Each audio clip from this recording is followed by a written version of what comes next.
it wasn't just gonna give you the ball just because you're like some 5-star. Like you're gonna have to earn it. And so I earned it by playing defense and getting rebounds. Guess what my coach told me? He said they're not gonna pass you the ball. Like they don't know who you are. Like you're nobody to them. So if you want the ball, go get a rebound or play defense, get a stop, take it in transition. So I never like. That's what I had to do to be able to score. I just play defense, get rebounds, push the ball myself.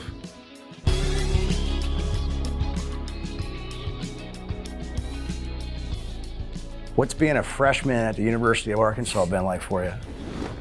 It's been good. Everybody in Arkansas is really welcoming to all the new people, especially people from Arkansas that aren't from Fayetteville. They're especially welcome to them, but also people like me and AB who are, from Dallas or Texas or whatever. They're also welcoming. When you say AB, you're talking about Anthony Black.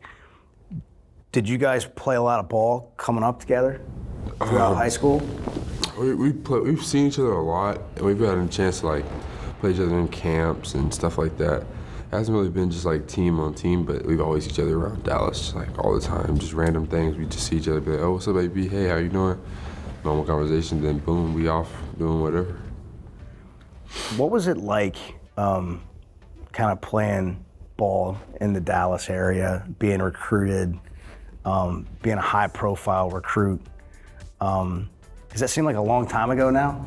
It does. It really does seem a long time ago. I feel like I've been in college forever now. But yeah, playing in Dallas, it was fun. There was a lot of good players that came out of Dallas this year, and a lot of players that will come out of Dallas from now till whenever. But it's a competitive city. If you show up there, you're gonna play against somebody who's highly talented, and it's gonna be 1 million people in that gym, and it's gonna be a good game every time. So it's a great environment to play basketball in, for sure. What's it been like, just the experience of being a Razorback so far? You talked about the fans being welcoming and all that, but what is it? How would you describe it to somebody else, like maybe one of your former summer teammates or something? I would say it's a different grind than what you've ever been through so far. It just takes so much more, mentally and physically, to be able to withstand what you have to go through with school and basketball, weights, and then now NIL. You got to deal with all that too. So it's a lot you got to deal with in just a short amount of time, and you got to find a way to just fit it all into one schedule and be productive. Yes, you played a game last night at the time we're recording this. What's your schedule like today for a fan who doesn't? They just see you play basketball. They don't really know what the day looks like. Yeah, so today I would wake up 11 a.m. or 10 or whatever, and get to the weight room at 11, work out, leave, get some food, to go to practice. We would practice for a couple hours or whatever. Then you'd come back again later that night, you get shots up, you'd work out, you'd shoot. And it's just kind of like that, schedule, kind of every day. And the times change, but it's still you got to do those things every day. And you got school. And school, of course. Yeah. So yeah, you got to throw school in there. We're all on a break right now, so that's why I didn't mention it. Yeah, but yeah. When school's in there, you're in school all day. You're not working out. Whenever you're not working out, you're in school. So it's a lot. And you're doing this before 10 a.m., so it's it's a full day. What's it like dealing with NIL? It's fun. It's been a learning process for everybody. Since it's kind of new, not really everybody knows what they're doing yet. So everybody's still trying to figure it all out. But it's good because now you get to build relationships with people who, normally you wouldn't be able to build relationships with, just because whatever they could do for you would have been considered illegal back then, but now it's all legal. So now you have relationships with higher people who really love the Razorbacks and want to support you. So it's a great thing. It's a great thing for sure, because these relationships will last forever. Yeah, it's also giving you probably a look into what the future's going to be like. Yeah, for sure. I mean, when did basketball, has it felt like a business in some ways to you for a minute now? Yeah, I definitely felt the business side of basketball when I got to college. I feel like high school and lower, it's just kind of all fun, and you try to get that scholarship, but you're still just having fun, you're with your family the whole time. You're just playing basketball, doing school, come back home, playing a video game, going to see a movie, stuff like that. But now in college, it's you got a lot more to do now, and you gotta produce, or else you're on the bench, and then it's over. It's just a lot you have to do, more you have to deal with in college. You got to kind of stay on top of it, I guess. For sure, Like, yeah. if you want to stay up late at night, you're kind of thinking about how that might affects a lot, maybe, right? Exactly, because you got to wake up at 8 a.m. the next morning for school, so you're not staying up all night. Like, you can't do it. Yeah. Let's back up a little bit and go through kind of how you grew up. Tell me about your family a little bit and what life growing up was like for you.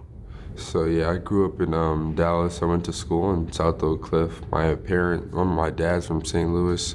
My mom's from Maryland. So they're from two different sides of the world, I guess. And so they decided to come together and live in Dallas and raise me there. It was a good environment for me. Real competitive. It was somewhere you could go to. You could really like build yourself in Dallas. So there's so many people there that you can learn from.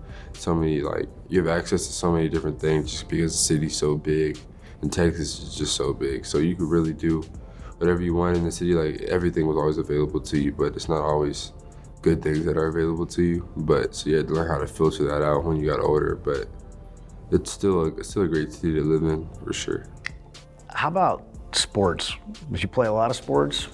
Oh yeah. Growing up, I played almost every sport. I know I can just name like soccer, track, baseball, football. Like football was a big thing in Texas, so everybody grew up playing football at first. So I played football, was quarterback or receiver. It was fun. It was fun, but yeah, I kept getting hurt because my old line was not that good. They weren't that big, so I kept getting knocked down, knocked up. Yeah.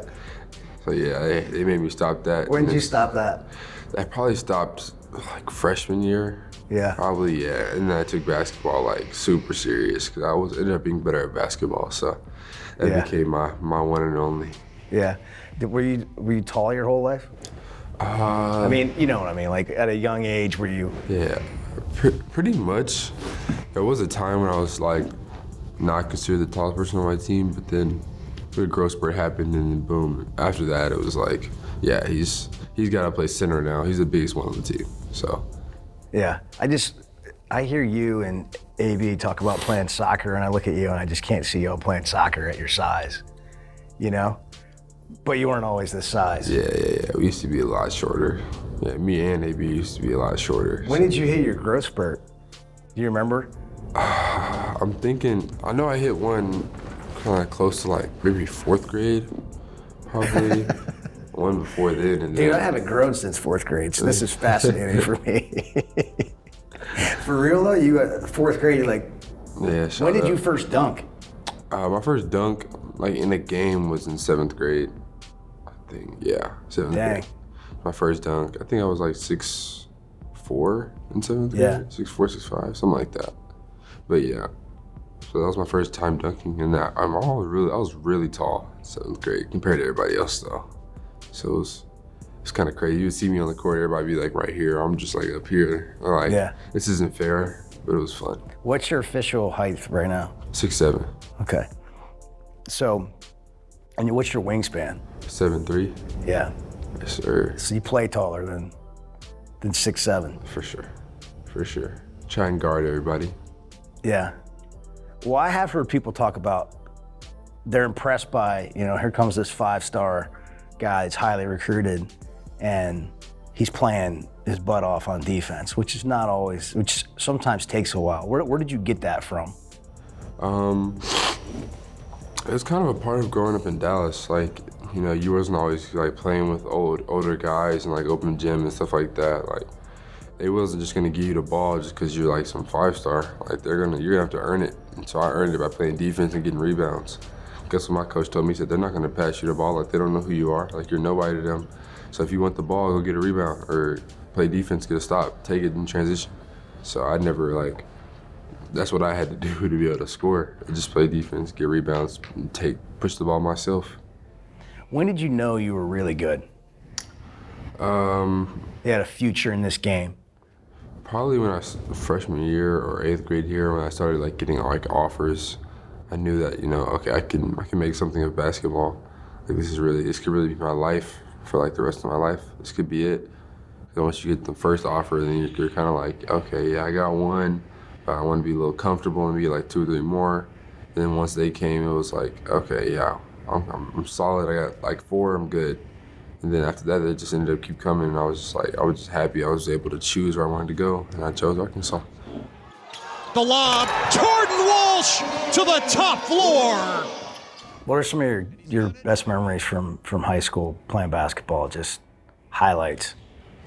Well, there was one game when we played in Jonesboro, Arkansas, and I ended up pushing the ball like fully in transition and dunking on like 2 people, and they fell like bowling pins. It was hilarious. It was so funny. But that was a good memory. Can we look that up? We can, for sure. We can find that? We could, yeah, for sure. On YouTube? Yeah, it'll be there. For sure. It was hilarious. When's the last time you watched it? It was actually, I think I actually watched it like not so long ago, like maybe like 2 weeks ago. Yeah. Yeah, somebody on my team looked it up, and they were like, Jordan, what is this? And he was just, you dunking on 2 people, it's hilarious. So was the recruiting process stressful for you? So you get these offers coming in, you know, you got highlights, people notice. I mean, you get a 5-star ranking. I mean, did you start feeling pressure? I wouldn't say pressure, but it did become a little stressful, just like keeping up with all the coaches and like keeping notice of all like the small things they were saying and they were doing, because that's really what it comes down to, just like the small things, small differences between the colleges that, you know, helps you pick which one you want to go to. So it was a long process. It was really stressful, but it was also a blessing though. Can never complain, because, you know, they stuck their neck out to give me an offer, so it's always like, I'm always thankful for that, of course. But it's a process you have to go through. It's like, it's a little stressful, but you'll love it in the end though, when you pick the right school. That'll be the best moment, just finally making that announcement and having it be over. It's a great feeling. Jordan Walsh, where are you going to play your college basketball next season? So next year, I'll be attending the University of Arkansas. What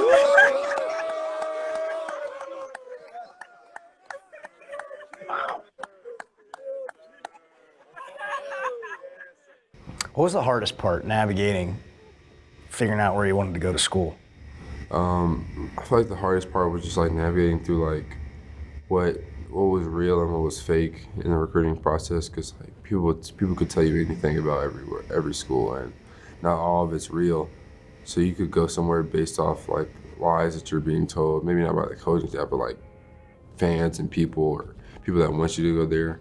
So it's kind of like just navigating through that. And once you figure out like all the truths, all the real, then it's easier to make a decision. It seemed like you were kind of locked on Arkansas for a while. How did that happen? It was just kind of like the consistency of the coaches and like the effort that they were putting in to recruit me, along with like the playing style and fans and all that made it just like a great place for me personally to be at. What did you like about what Arkansas was presenting to you? Everything. They had all that I wanted in a college. Like, I didn't want to go somewhere where it was just like too huge or too big, where there's too much going on. Somewhere that also still had the ability to win, like deep in the tournament, because once you get to the tournament, then that's when the party really starts. So they had that ability. They have the greatest fans, great arena. Like, they have everything that I needed to be able to take the next step in life that I want to make after Arkansas. Which is what? It could be whatever. It could be just starting in business, playing basketball. It could be whatever. I just feel like this is a great foundation for the rest of my life.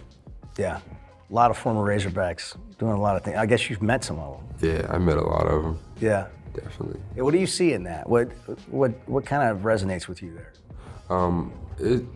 It's a brotherhood between like all the people that have gone. Obviously, people that have left and just started like working or doing whatever, but also people like in the league, like we'll all talk and they're all, you know, cool with each other, and they'll work out together and do all this stuff. But the best thing is that they can pass down knowledge to me, which is like kind of like what I want from them, and they do it openly. So it's because they all know much better than I do, so they're giving me the best knowledge they can on them and how to be productive here, and it's all helpful things. Yeah.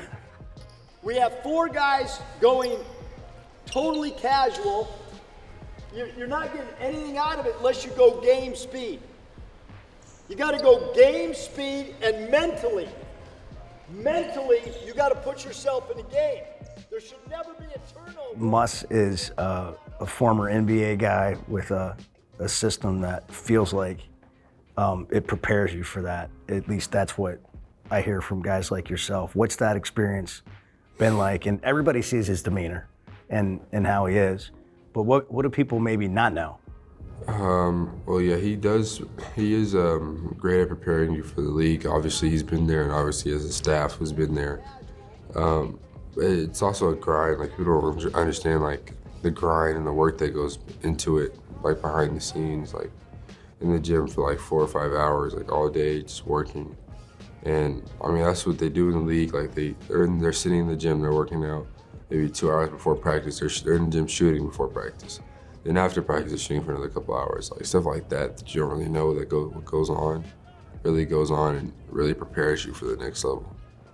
Yeah, the game's the easy part, I guess. Yeah. That's the fun part. Yeah, it's the fun part, for sure. You gotta love it, I guess, to put all the work in. Yeah, if you don't love it, then you're not gonna survive, because it's a lot that goes into it.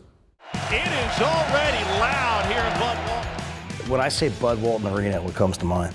20,000 great fans and loud. That's what comes straight to my head. Loud, 20,000. It's gonna be loud, and it's gonna be a fight, and it's gonna be hot. What kind of juice do you get out of that? I love it. It's one of the reasons I came to Arkansas. They have the best fans, the best arena, in my opinion. So I love it. Why do you do what you do? I have a couple things that motivate me to just keep me going, but I just know that, like, it's all possible just because I've seen it done here before. Like, I've seen people come here like me who, achieve their dreams after this, and so I know that it's possible. I want to get to know a little bit more about who you are, how you are, the kind of person that you are. How would you describe yourself? A funny guy, kind of introvert. I don't know. I'm really like to the side. Like, I'm really like quieter to myself type of guy. But I love I still love interacting with people. It's just I'm never like the first person to start a conversation. But you enjoy it. For sure. But it's the icebreaker that opens everything up, and then I'll be, I'm more of an open person to talk. Yeah, of course. So part of your story, you're well known, is that you have alopecia. What was that like? When did you realize that, and how did it affect you, or has it? It affected me like in the beginning, like when I first had it, just because like it was so new, it came out of nowhere, so it affected me. How old were you? When it first happened, I can't remember the exact age, but I was young. I was probably like, I don't know, 5th grade, something like that. Yeah. When it first happened, so yeah, I was that affected me a little bit being in school, but. Was it kind of tough? Like, did you learn something from having to go through that at a young age? Kids in school, could be mean or whatever, right? Especially 5th grade. Yeah. Did you learn, like, how has that impacted maybe between now and then for you? I mean, it's really different now because I have like people who are more supportive than they were in like back then.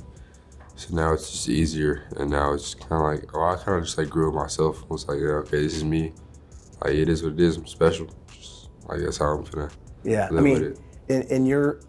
In what you do with playing basketball, I mean, if you get on social media, you can have a real roller coaster of emotions, because if you play well, it's all the love in the world. If you don't, it's like, or maybe you didn't even do anything wrong and you're getting crushed. So you're in the public, eye like that. So going back, did that teach you how to like not worry as much about what people think about you? For sure, but it's a lot of things on social media. It's good and bad. Obviously, some people are gonna build you up, some people are gonna tear you down, and it just kind of like is what it is. Like, obviously nobody just likes going on like their Instagram or Twitter and just reading stuff like that. But I mean, it's kind of just like a part of it. There's not everybody in the world is gonna be for you. Not everybody wants to see you win, so it's it's kind of like you just gotta, I don't know, take it to the chin and keep moving on because people are gonna talk regardless. What keeps you focused and centered and balanced? Just like my inner circle, pretty much, and like them reminding me of what my goals are for the future, and telling me that I'm not there yet. Like I haven't arrived or accomplished the things that I want to accomplish yet. So I still have a lot to go.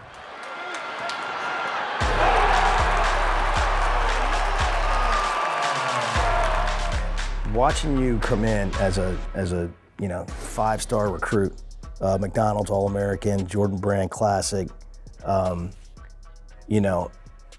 it's been interesting to me to just watch you hustle and grind. How would you say it's gone so far, and what do you want to see develop and happen over the course of the year? I think it's gone well so far. I think I've learned a lot from my peers and coaches and everybody. I feel like if it keeps going this way, that eventually we'll make the tournament, we'll make our run, just like Coach Muss has done in the last couple of years, and then everybody will get what they want and what they deserve. Because once we win at a high level in the tournament, then everybody eats. So it's a journey that we're just taking slowly, one step at a time, trusting Muss, trying to get there. Yeah, you guys have had some adversity, I mean, with Nick being out and Brazil being out, I mean, the two pretty good players that. Yeah. How have you guys dealt with that? Obviously, yeah, they were great players, and they were big parts of our team. And it's kind of just like, stuff happens, like whether it's the college level, high school, NBA, whatever. Like stuff happens, people get hurt. But you have to go and play the next game. Like obviously we hate it for them when like the team suffers a little bit every time somebody gets hurt. Not just the team, but I know the fans do and the coaches and everybody does. But it's kind of like what Coach Muss said: the show must go on. You have to keep playing, and fight through it. And wish the best for those guys. Hopefully they get healthy soon so they can come back and help us. But you got to play the next game. Sends it back out front to Black. Shot clock's at 5. Walsh, baseline, gets to the rim, off the glass and in. Walsh cleared some space. Hogs within a... Jordan, what would you say your game is? How do you describe your game? I would say I'm a high energy, defensive anchor type of guy who can also just kind of make plays and get to the rim. Just do a little bit of whatever they need me to do. Just a real versatile guy who can help the team in different ways and just, benefit the team towards winning. Help them be able to win however many games they can. At the time of this podcast, we're 4 games into the conference schedule. What have you learned about the SEC? It's not a place for soft people. It's really it's a lot of banging, going back and forth with each other. The refs are not always on your side. I learned that every game is a big game and it all matters. It even matters how many points you win or lose by. All that stuff contributes to your seeding in March and stuff like that. So it's all big deals and things that we need to lock in on so that we can be able to make that tournament and make that run. Yeah, you've been talking about that a little bit just in this conversation here.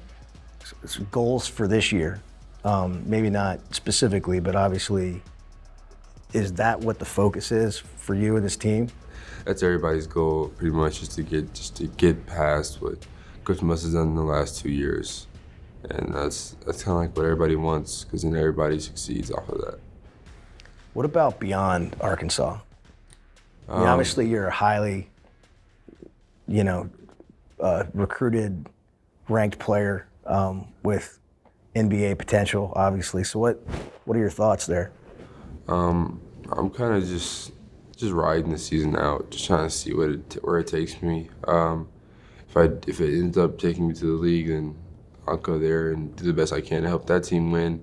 If not, I come back here, then I'll do whatever to help that team win. It's just kind of whatever happens. I'm just kind of here, just working as hard as I can to try and get there. But if I don't, then it's okay. I'm not gonna be mad. I'm not gonna feel I didn't make it, but I'll still come back here and put a show on for the fans. Speaking of the fans, whenever your time here is over, whether it's this year, next year, whenever, how do you hope the Razorback fans remember Jordan Walsh? I hope they remember me as the guy who helped us win and did anything he could, like an explosive, energetic player who just dunks the ball whenever he touches it. Like that's how I want them to remember me. And I hope that is how, but only this time will tell.